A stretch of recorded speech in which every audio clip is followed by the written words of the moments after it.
Malalim na ang gabi nang tuluyang lamunin ng kadiliman ang makapal na kagubatan sa paanan ng bundok ng San Isidro. Ang hangin ay malamig at ang mga dahon ng matataas na puno ay marahang sumasayaw sa bawat ihip ng hangin. Sa paligid ay maririnig ang huni ng mga kuliglig at paminsan-minsan ay ang malungkot na alulong ng isang aso sa malayo. Sa gitna ng kagubatan ay naglalakad ang isang lalaking pagod na pagod. Siya ay isang sundalo na nagngangalang Mario. Ang kanyang uniforme ay puno ng putik at alikabok. Ang kanyang mga paa ay sugatan dahil sa mahabang paglalakad. Ang kanyang sikmura ay matagal nang walang laman. 3 araw na siyang nawawala. Si Mario ay kabilang sa isang pangkat ng mga sundalo na ipinadala sa kabundukan upang hanapin ang isang grupo ng mga armadong tulisan na nagtatago sa kagubatan. Ngunit sa gitna ng kanilang operasyon ay nagkaroon ng matinding putukan. Sa kaguluhan ng laban, nagkahiwa-hiwalay ang kanilang grupo. Nagtakbuhan sila sa iba't ibang direksyon upang makaligtas sa mga bala. Simula noon ay hindi na nakita ni Mario ang kanyang mga kasamahan.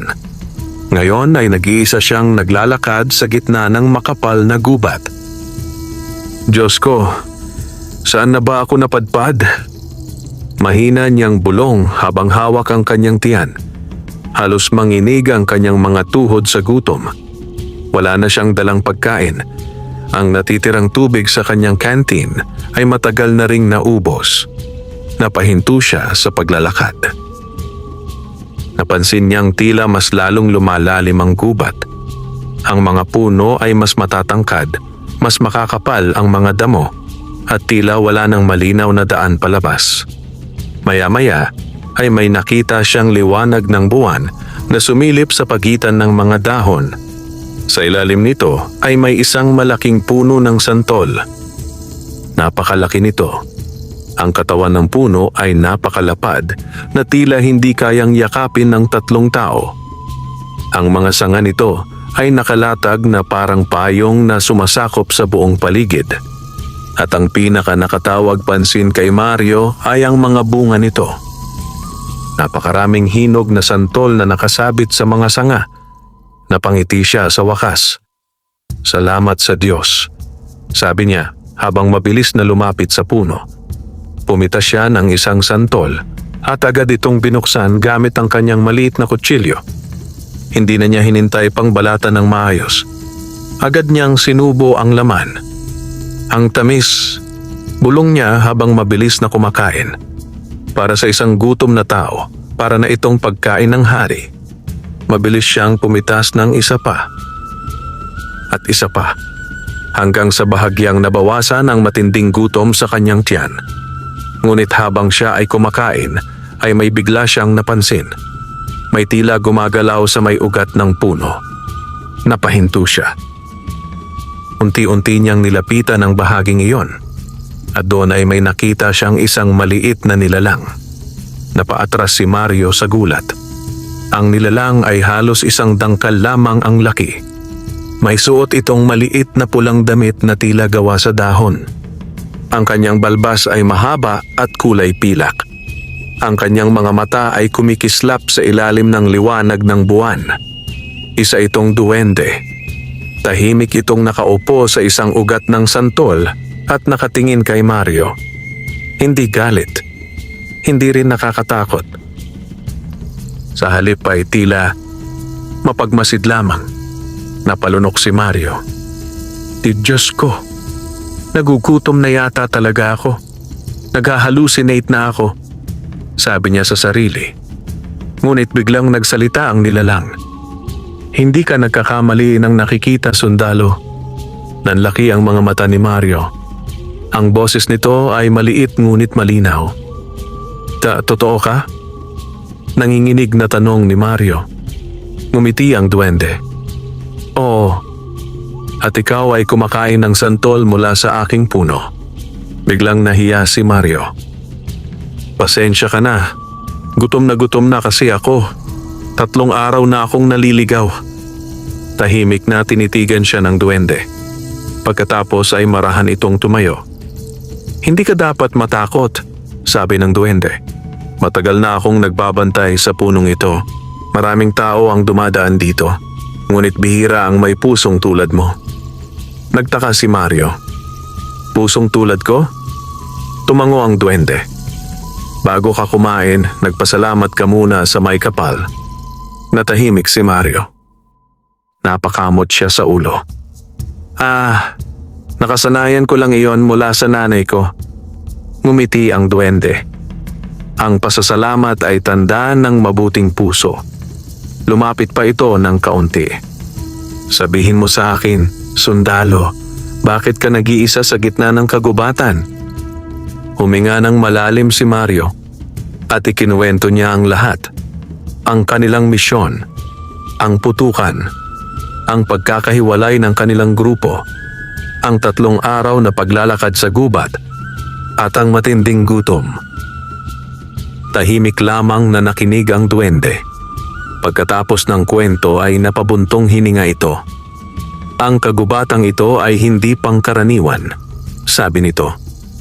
Maraming nilalang ang nakatira dito. Hindi lahat ay mababait.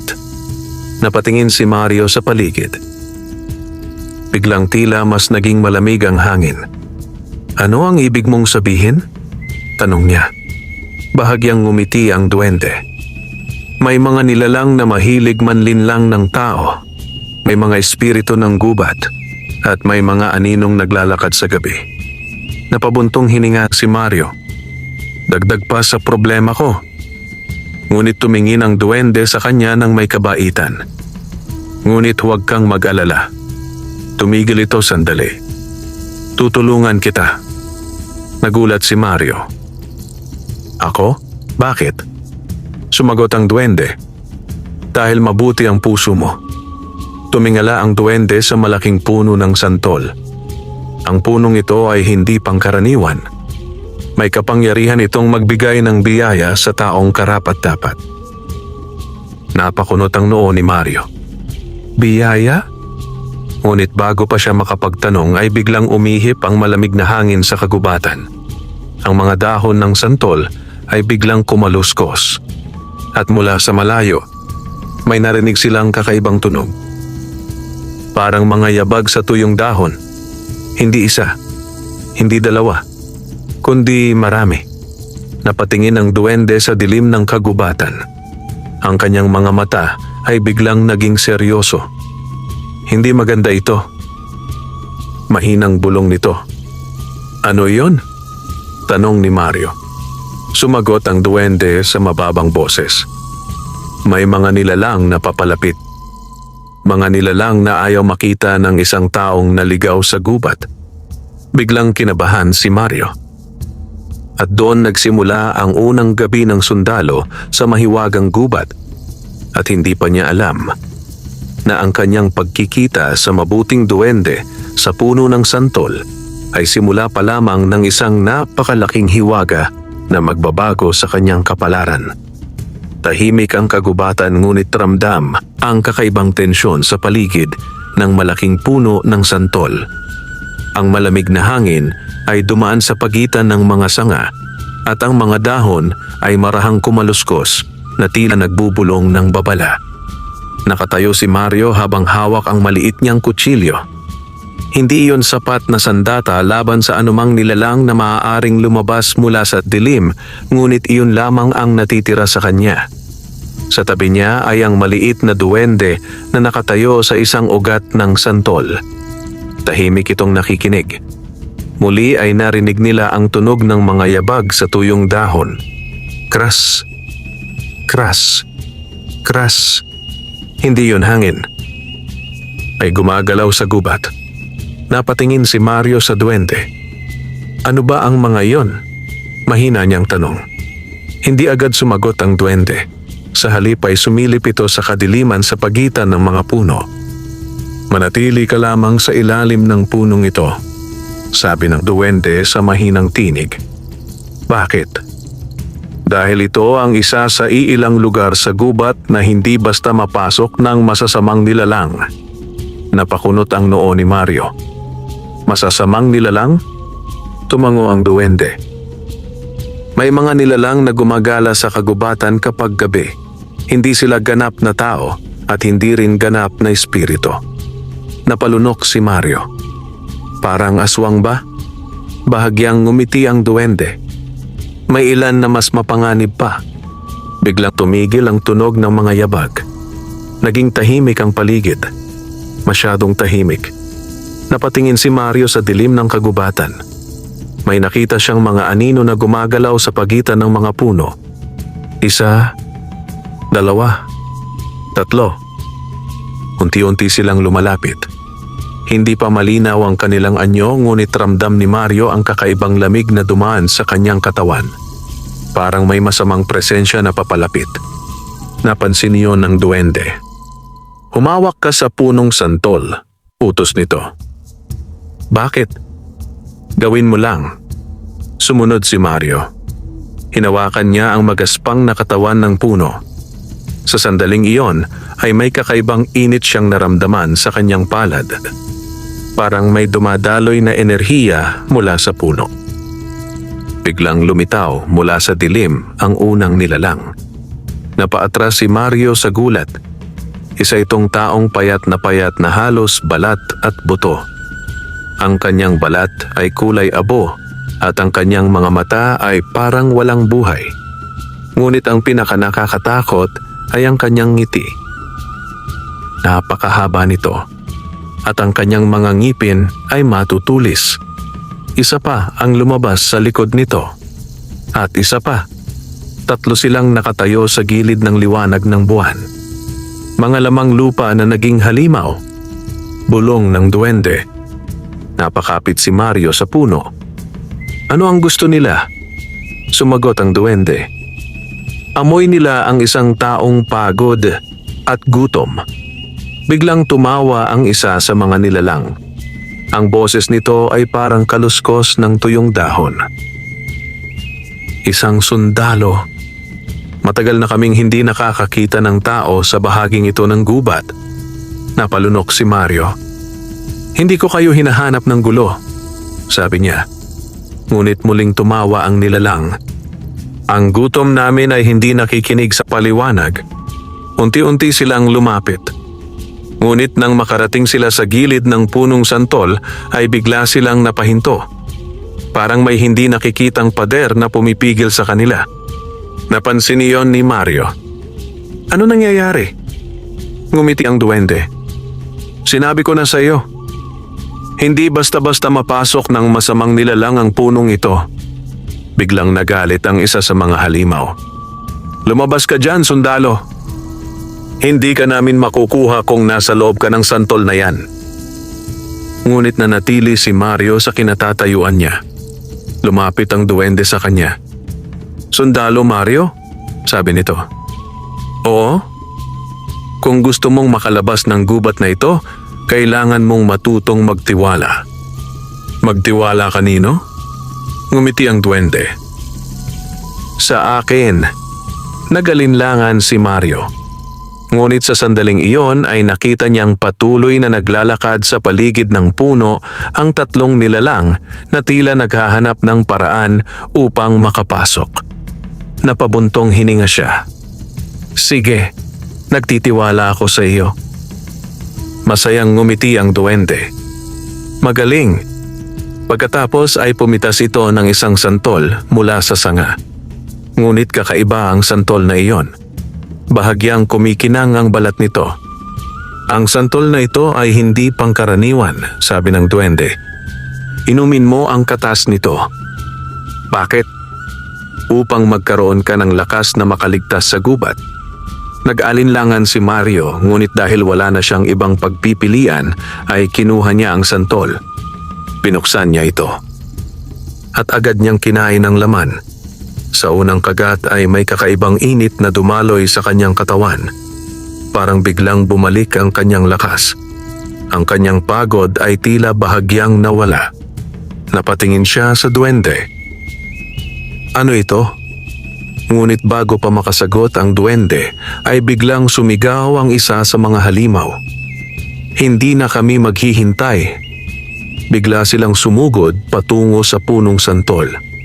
At doon nagsimula ang unang pagsubok ng sundalong naligaw sa gubat. Malakas ang pagtakbo ng 3 halimaw papunta sa punong santol. Ang kanilang mga paa ay tumatapak sa tuyong dahon habang ang kanilang mga mata ay kumikislap sa gutom at kasakiman. Hindi kami pipigilin ng isang puno lamang. Sigaw ng isa sa kanila. Ngunit sa sandaling lumapit sila sa mismong paligid ng punong santol ay tila may hindi nakikitang pader na muling humarang sa kanila. Pog! Parang tumama sila sa matigas na hangin. Napaatras ang 3 nilalang. Nagngalit ang isa sa kanila. May kapangyarihan ang punong ito. Tahimik lamang na nakatingin ang duwende habang nakatayo sa ugat ng puno. Sinabi ko na sa inyo, mahinahong sabi nito. Hindi ninyo maaaring pasukin ang punong santol na ito. Ngunit hindi sumuko ang mga halimaw. Paikot-ikot sila sa paligid ng puno habang nagngangalit. Samantala si Mario ay nakaramdam ng kakaibang pagbabago sa kanyang katawan. Ang santol na kinain niya ay tila may mahiwagang epekto. Ang pagod na matagal nang nagpapabigat sa kanyang mga kalamnan ay unti-unting nawawala. Ang kanyang paningin ay naging mas malinaw. Ang kanyang paghinga ay lumalim. Napatingin siya sa kanyang mga kamay. Parang bumalik ang lakas ko, sabi niya sa sarili. Ngumiti ang duwende. Iyan ang biyaya ng punong santol. Hindi ito ordinaryong puno. Lumapit si Mario sa duwende. Ano ba talaga ang punong ito? Sumagot ang duwende habang hinahaplos ang balat ng puno. Matagal na itong nakatayo dito sa kagubatan.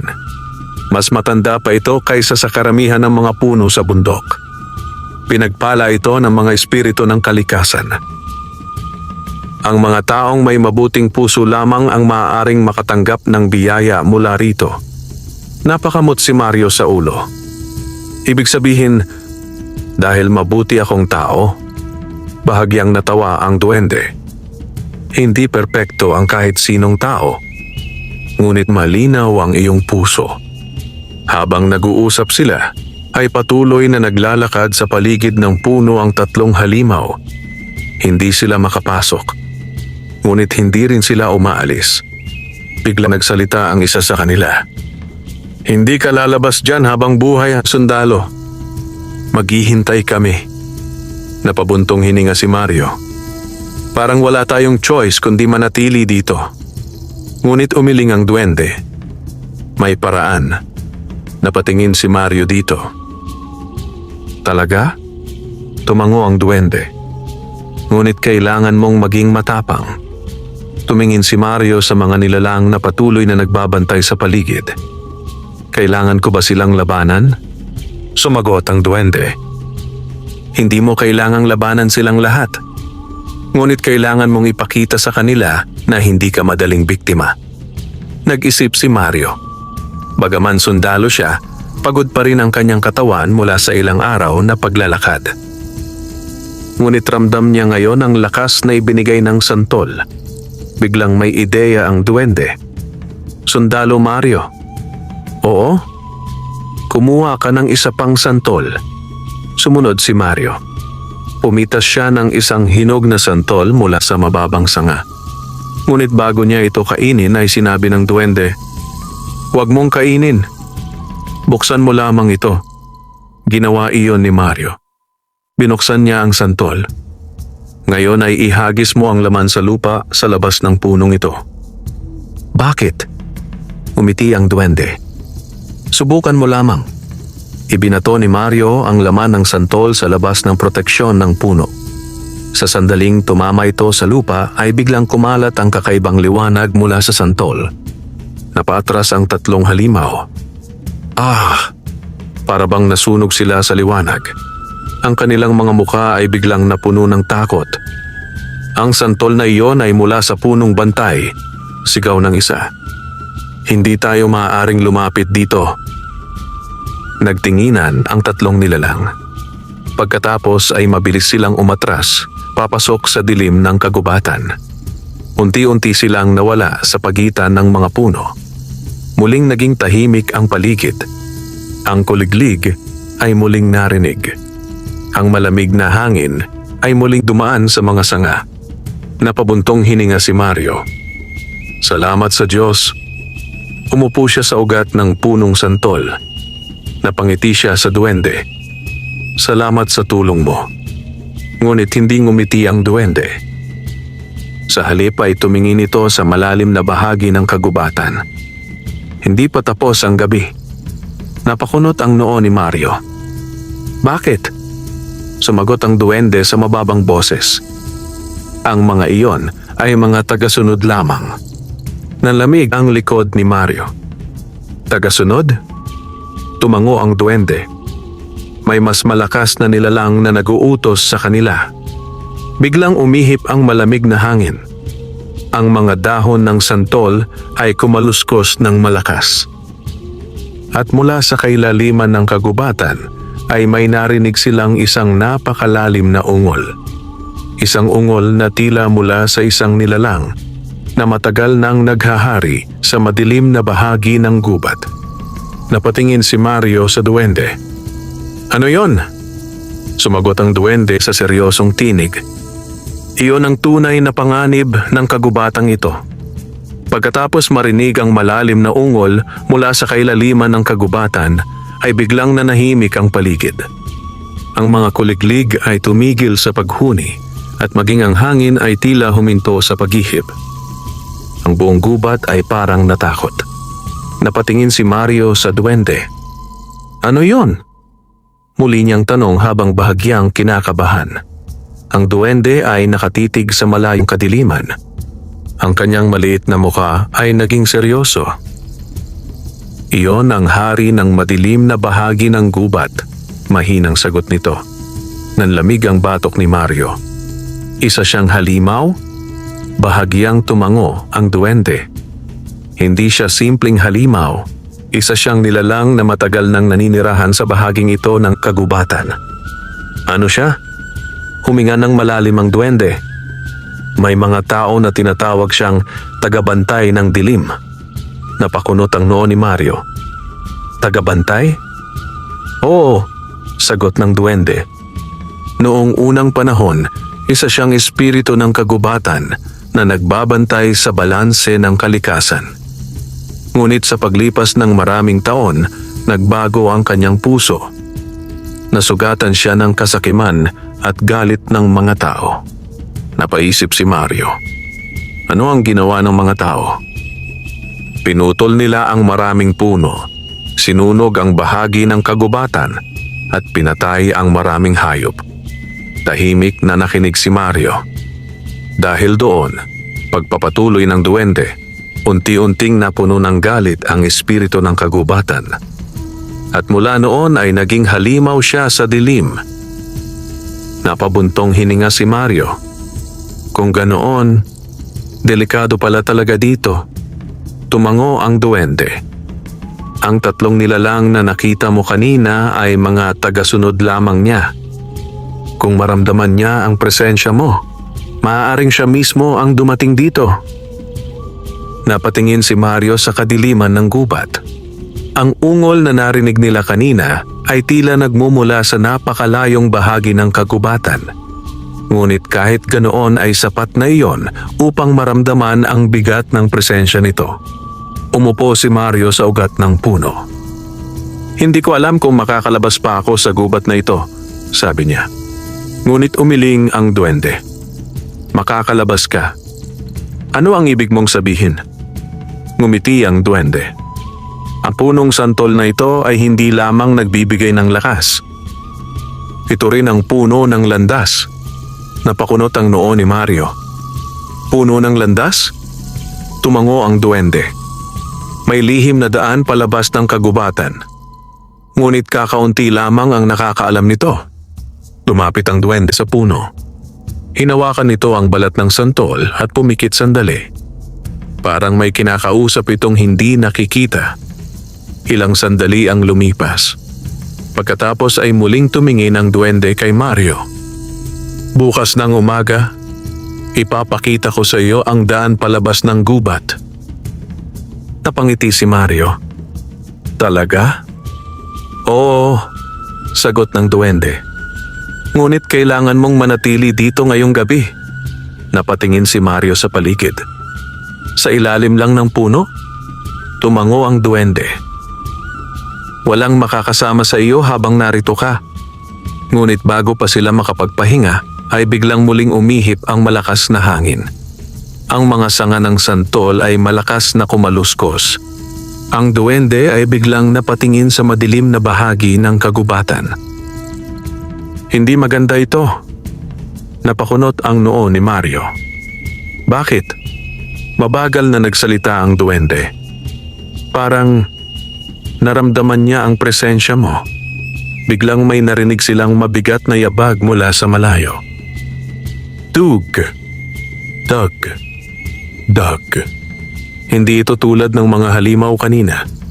Mas mabigat. Mas malakas. Parang may napakalaking nilalang na naglalakad sa kagubatan. Unti-unting lumalakas ang tunog. Napahawak si Mario sa kanyang kutsilyo. Siya na ba iyon? Mahinang tumango ang duwende. Oh. At sa unang pagkakataon ay nakita ni Mario ang takot sa mga mata ng mabuting duwende.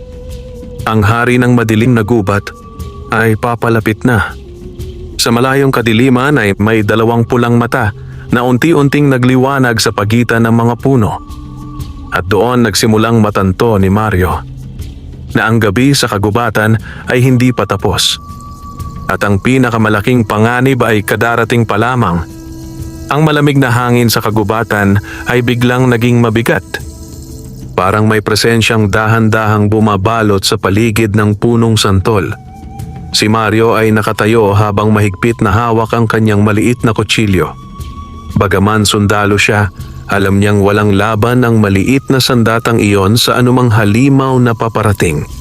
Sa dilim ng kagubatan ay patuloy na lumalakas ang mabibigat na yabag. Dog, dog, dog. Parang may malaking nilalang na tinatapakan ng lupa. Napatingin si Mario sa duwende. Ano ang gagawin natin? Mahina niyang tanong. Ang duwende ay nanatiling kalmado, ngunit seryoso ang kanyang mukha. Manatili ka lamang sa ilalim ng punong santol, sabi nito. Hanggat narito ka, may proteksyon ka. Ngunit habang sinasabi iyon ng duwende, ay unti-unting lumitaw ang anino ng napakalaking nilalang sa pagitan ng mga puno. Una ay nakita ang malalaking paa nito. Pagkatapos ay ang mahabang braso. At sa wakas ay lumitaw ang kanyang muka sa liwanag ng buwan. Napaatras si Mario sa takot. Ang nilalang ay halos 3 beses ang laki ng isang tao. Ang kanyang balat ay maitim na parang uling. Ang kanyang mga mata ay kumikislap na pula tulad ng nagbabagang baga. Ang kanyang mga ngipin ay mahahaba at matutulis. Isa itong napakalaking halimaw ng kagubatan. Ang hari ng madilim na gubat. Huminto ito sa ilang hakbang mula sa punong santol. Tinitigan nito si Mario. Pagkatapos ay nagsalita ito sa malalim na boses na parang dumadagundong sa kagubatan. Isang tao? Matagal na akong hindi nakakakita ng sundalo sa aking kagubatan. Napakahina ng pakiramdam ni Mario sa harap ng nilalang na iyon. Ngunit pinilit niyang manatiling matatag. Ako ay naligaw lamang, sabi niya.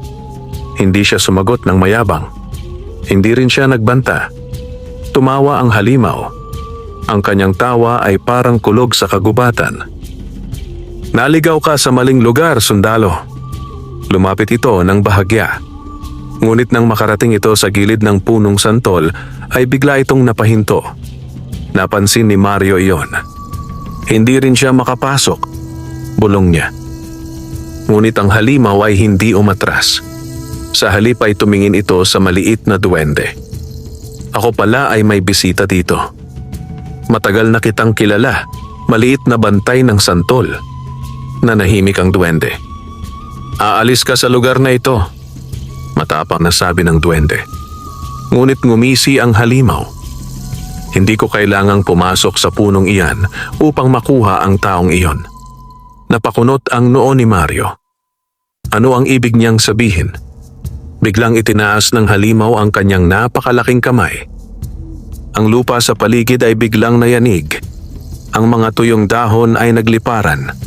Ang hangin ay umikot sa paligid ng punong santol.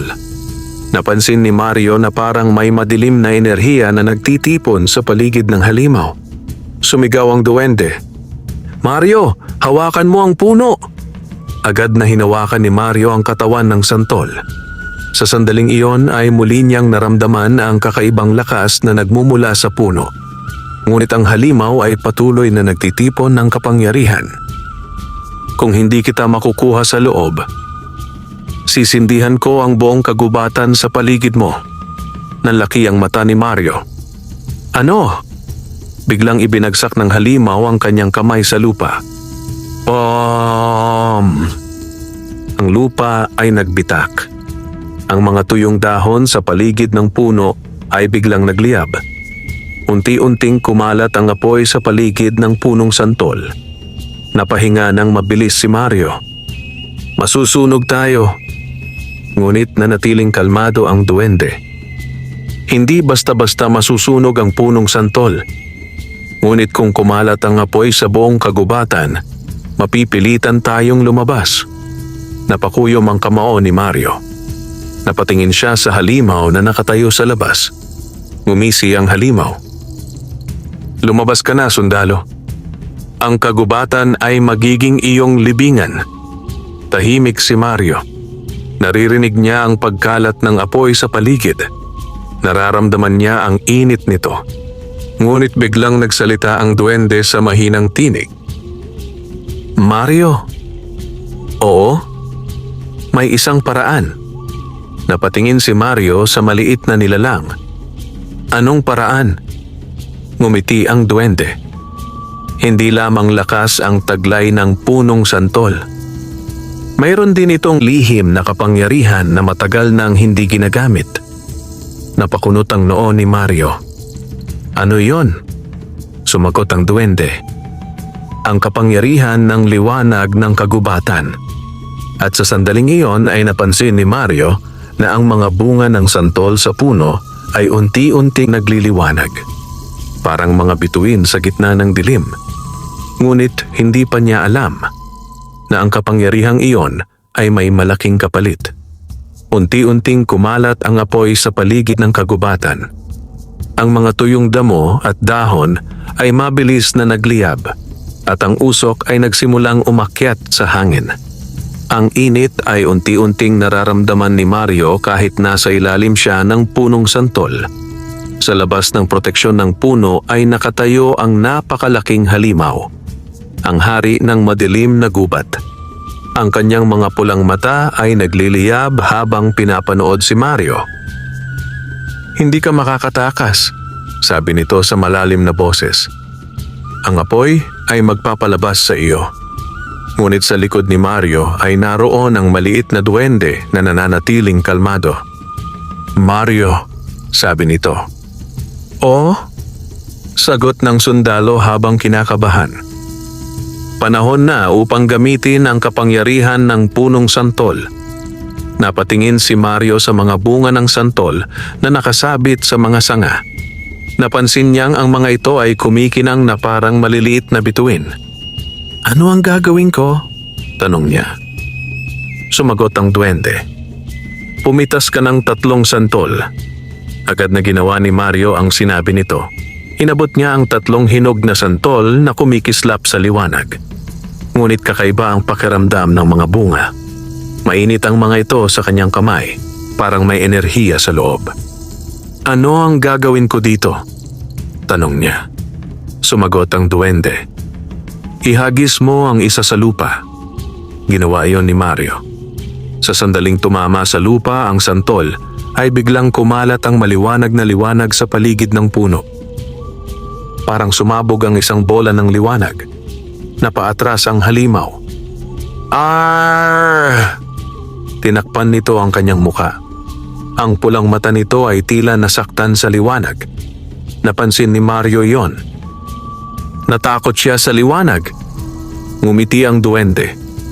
Hindi niya kayang tiisin ang liwanag ng punong santol. Ngunit hindi sumuko ang halimaw. Nagngalit ito. Hindi ninyo ako mapipigilan. Itinaas nito ang kanyang napakalaking kamay at muling hinampas ang lupa. Boom! Mas lalong kumalat ang apoy sa kagubatan. Ang mga puno sa paligid ay nagsimulang magliyab. Napahinga ng mabilis si Mario. Lalakas ang apoy. Ngunit sinabi ng duwende, ihagis mo ang pangalawang santol. Agad na inihagis ni Mario ang pangalawang bunga. Muli ay kumalat ang matinding liwanag sa paligid. Ngunit sa pagkakataong ito ay may nangyaring kakaiba. Ang liwanag ay tila gumapang sa lupa at umabot sa mga apoy sa paligid. Unti-unti, ang apoy ay namatay. Ang mga nagliliyab na damo at dahon ay biglang nawalan ng apoy. Parang may malamig na hangin na pumatay sa mga ito. Napanganga si Mario. Napahinto ang apoy. Tumango ang duwende. Ang liwanag ng punong santol ay may kapangyarihang linisin ang kagubatan. Ngunit ang halimaw ay lalo lamang nagalit. Ang kanyang pulang mata ay lalo pang nagliyab. Hindi pa ito tapos. Mabilis itong tumakbo patungo sa punong santol. Ang kanyang napakalaking katawan ay nagdulot ng pagyanig sa lupa. Ngunit nang makarating ito sa gilid ng puno, ay muli itong napahinto. Hindi pa rin ito makapasok. Ngunit hindi ito umatras.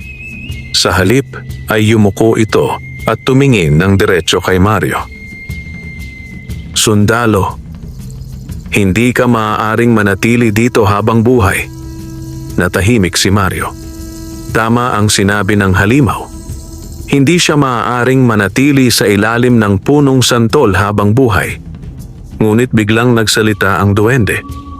May isa pang santol. Napatingin si Mario sa kanyang kamay. Ang ikatlong santol ay naroon pa rin. Para saan ito? Tanong niya. Ang duwende ay tumingin sa kanya ng seryoso. Iyon ang santol ng landas. Ano ang ibig mong sabihin? Sumagot ang duwende.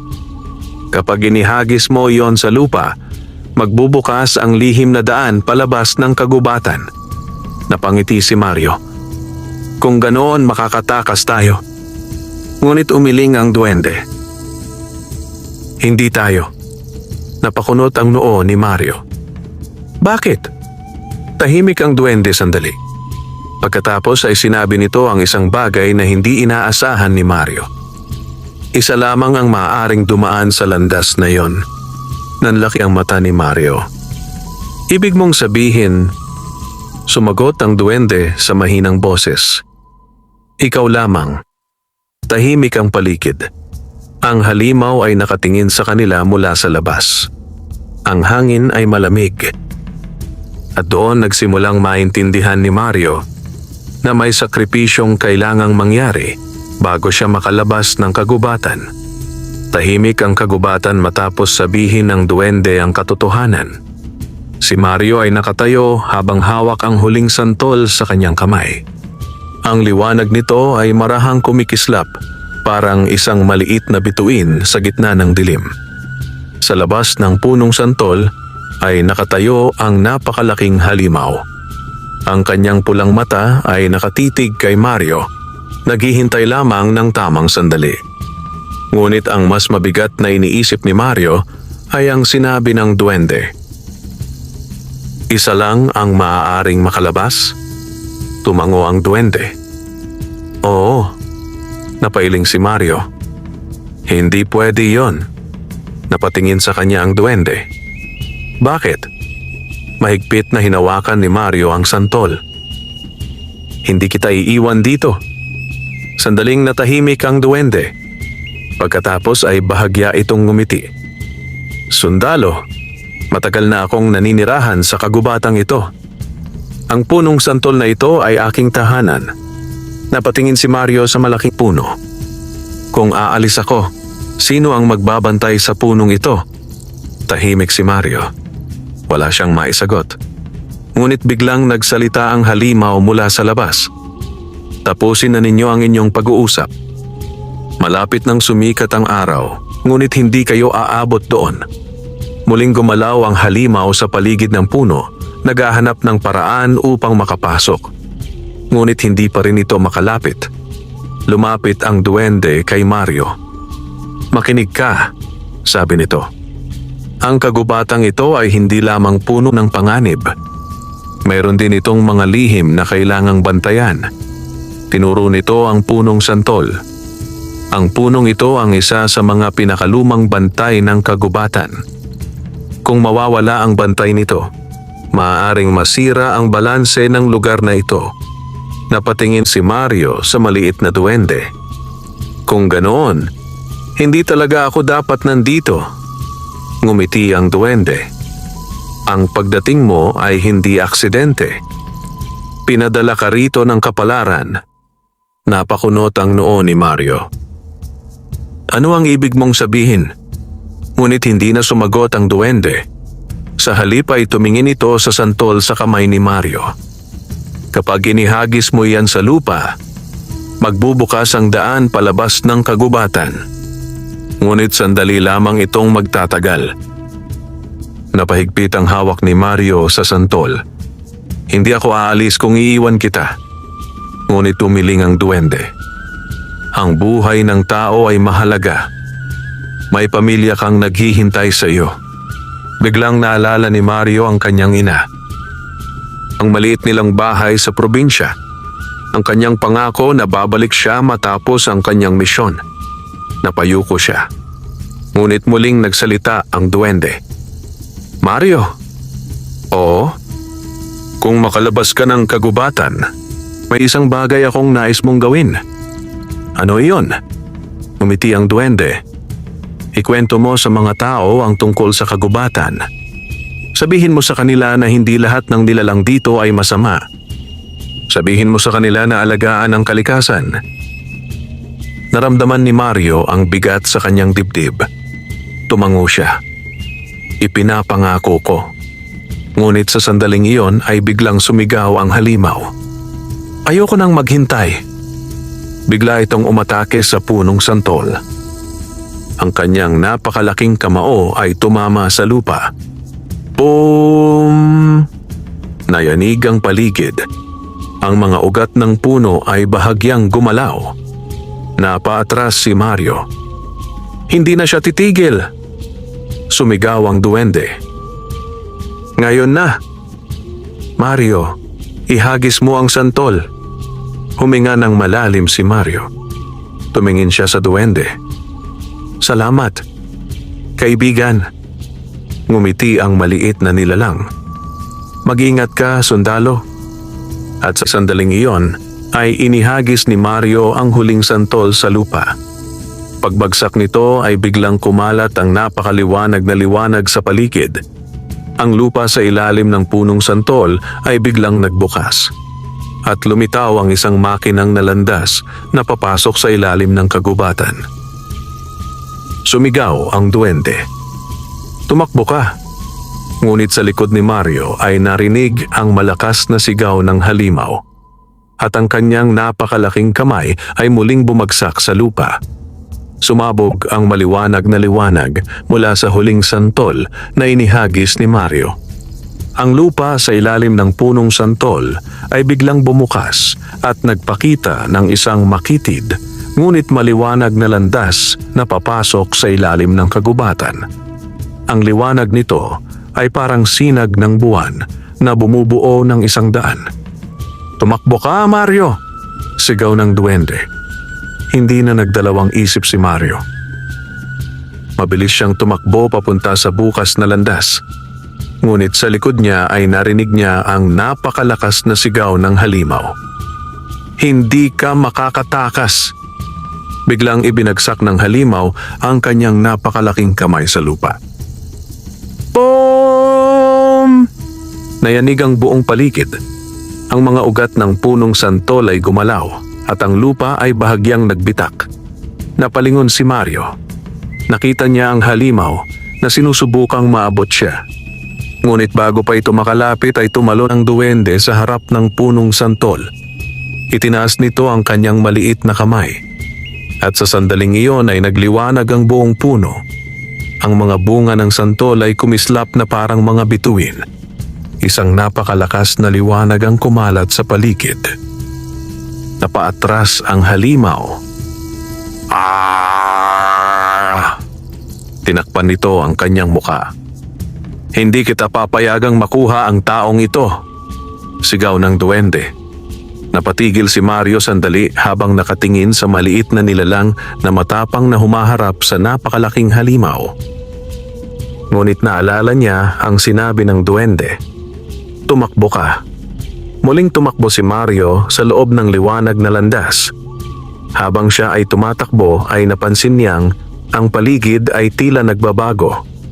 Ang makapal na gubat ay unti-unting naglalaho. Ang liwanag ng landas ay tila gumagabay sa kanya. Sa likod niya ay patuloy niyang naririnig ang malalakas na tunog ng labanan, ang galit na sigaw ng halimaw, at ang mahiwagang liwanag ng punong santol. Ngunit hindi na siya lumingon muli. Alam niyang ginagawa ng duwende ang lahat upang siya ay makaligtas. Matapos ang ilang minuto ng pagtakbo ay napansin ni Mario na unti-unting lumiliwanag ang paligid. Ang malamig na hangin ng gabi ay napalitan ng sariwang simoy ng umaga. Sa wakas ay nakita niya ang dulo ng landas. May liwanag ng araw na sumisilip sa pagitan ng mga puno. Mas mabilis siyang tumakbo hanggang sa tuluyan siyang lumabas mula sa lihim na daan. Napatigil siya. Sa kanyang harapan ay ang gilid ng kagubatan. Ang sikat ng araw ay sumisikat na sa kalangitan. Ang mga ibon ay nagsisimula ng umawit. Napabuntong hininga si Mario. Ligtas na ako. Ngunit sa sandaling iyon ay may malakas na liwanag na nagmula sa loob ng kagubatan. Napalingon siya. Sa malayong bahagi ng gubat ay nakita niya ang isang huling pagsabog ng maliwanag na liwanag mula sa lugar kung saan naroon ang punong santol. Pagkatapos ay biglang naging tahimik ang buong kagubatan. Wala nang sigaw. Wala nang galaw. Naramdaman ni Mario ang bigat sa kanyang dibdib. Kaibigan, mahina niyang bulong. Hindi niya alam kung ano ang nangyari sa mabuting duwende. Ngunit alam niyang ginawa nito ang lahat upang mailigtas siya.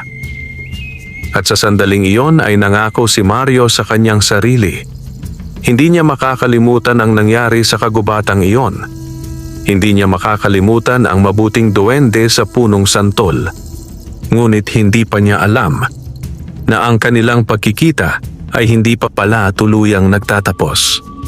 Tahimik na nakatayo si Mario sa gilid ng kagubatan habang pinagmamasdan ang lugar kung saan siya nanggaling. Ang sikat ng araw ay unti-unting sumisilip sa pagitan ng mga puno at ang malamig na hangin ng umaga ay marahang dumadampi sa kanyang mukha. Ngunit sa kanyang dibdib ay may mabigat na pakiramdam. Hindi niya makalimutan ang maliit na duwende na tumulong sa kanya. Hindi ko man lang alam kung ano ang nangyari sa kanya. Mahina niyang bulong. Muli siyang tumingin sa loob ng kagubatan. Ang bahaging iyon ng gubat ay tila mas tahimik kaysa dati. Wala nang ungol ng halimaw, wala nang sigaw, at wala na ring kakaibang presensya. Parang may isang malaking pangyayari na naganap doon sa gabi. Napabuntong hininga si Mario. Kailangan ko nang bumalik sa kampo, sabi niya sa sarili. Kung buhay pa ang kanyang mga kasamahan, siguradong hinahanap na siya ng mga ito. Nagsimula siyang maglakad palabas ng kagubatan. Habang siya ay naglalakad, ay napansin niyang ang paligid ay unti-unting nagiging pamilyar.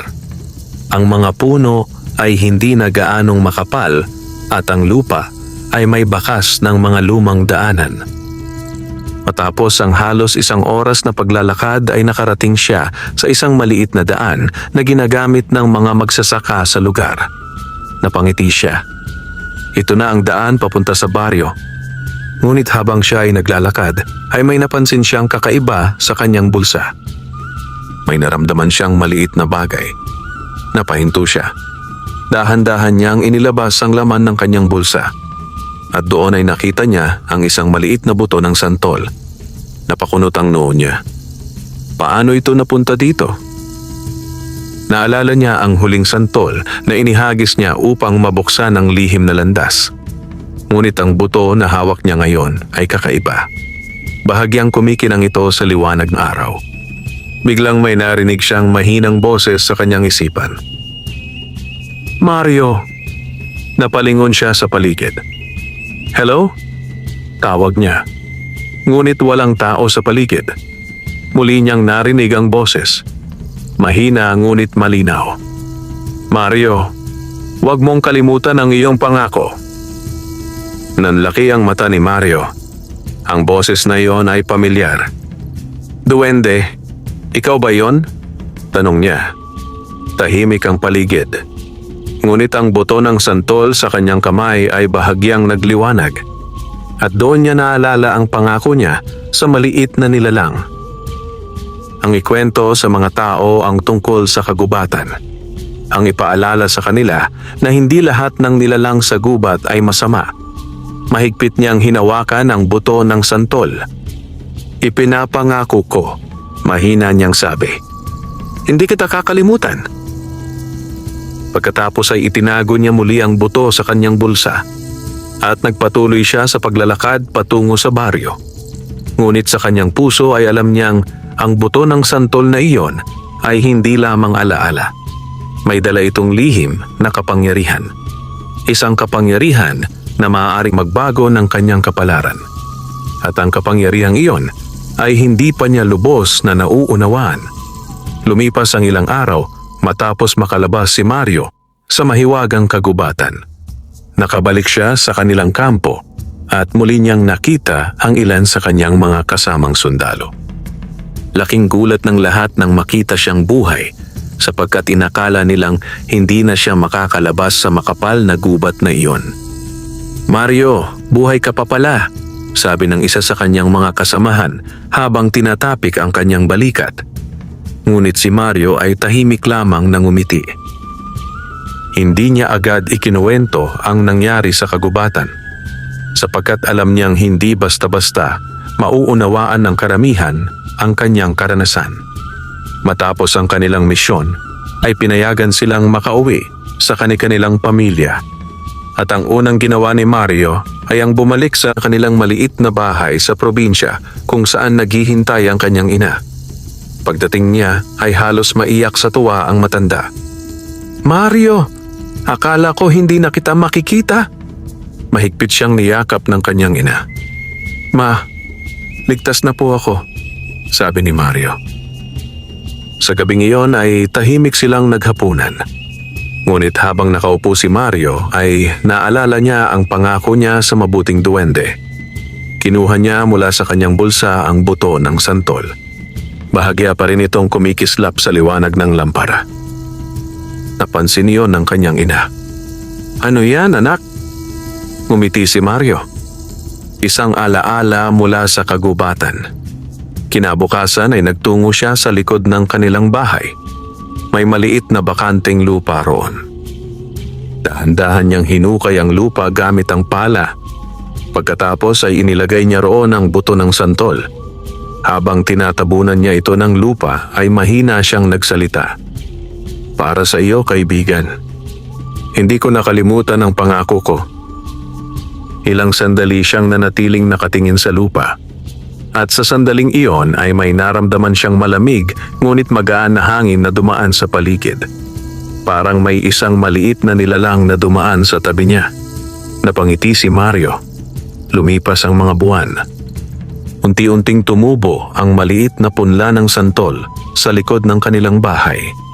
Araw-araw itong dinidiligan ni Mario. Pinapangalagaan niya ito na parang isang mahalagang kayamanan.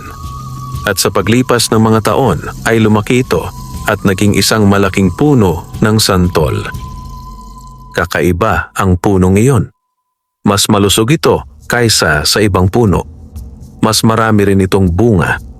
Ngunit ang pinakakakaiba ay ang pakiramdam sa paligid nito. Ang sinumang maupo sa ilalim ng puno ay nakakaramdam ng kakaibang kapayapaan. Ang mga taong may sakit ay tila gumagaan ang pakiramdam kapag naroon sila. Ang mga pagod na magsasaka ay nagkakaroon ng lakas kapag nagpapahinga sa lilim nito. At minsan, kapag tahimik ang gabi, may ilang tao ang nagsasabing may nakikita silang maliit na anino na gumagalaw sa mga ugat ng puno. Isang maliit na nilalang na parang nagbabantay. Ngunit hindi iyon kinatatakutan ng mga tao. Sa halip ay iginagalang nila ito. Dahil si Mario ay madalas magkwento sa mga tao sa baryo tungkol sa kagubatan. Ikinuwento niya ang tungkol sa mabuting duwende at ang aral na kanyang natutunan na ang kalikasan ay hindi lamang tirahan ng mga hayop at puno. Ito ay tahanan din ng mga nilalang na nagbabantay sa balanse ng mundo. At kung igagalang ng tao ang kalikasan ay magbibigay din ng biyaya. Isang gabi, habang nakaupo si Mario sa ilalim ng puno ng santol, bigla niyang naramdaman ang malamig na hangin na dumaan sa kanyang tabi. At sa kanyang isipan ay muli niyang narinig ang pamilyar na boses. "Salamat, Mario." Napangiti siya. "Walang anuman, kaibigan." At mula noon, ang punong santol sa kanilang baryo ay naging simbolo ng kabutihan, pangako at pagkakaibigan sa pagitan ng tao at ng mahiwagang nilalang ng kagubatan. At ang kwento ng mabuting duwende at ng sundalong naligaw sa gubat ay patuloy na ikinukwento sa bawat henerasyon upang hindi makalimutan ng mga tao na sa puso ng kagubatan ay may mga nilalang na tahimik na nagbabantay. Wakas,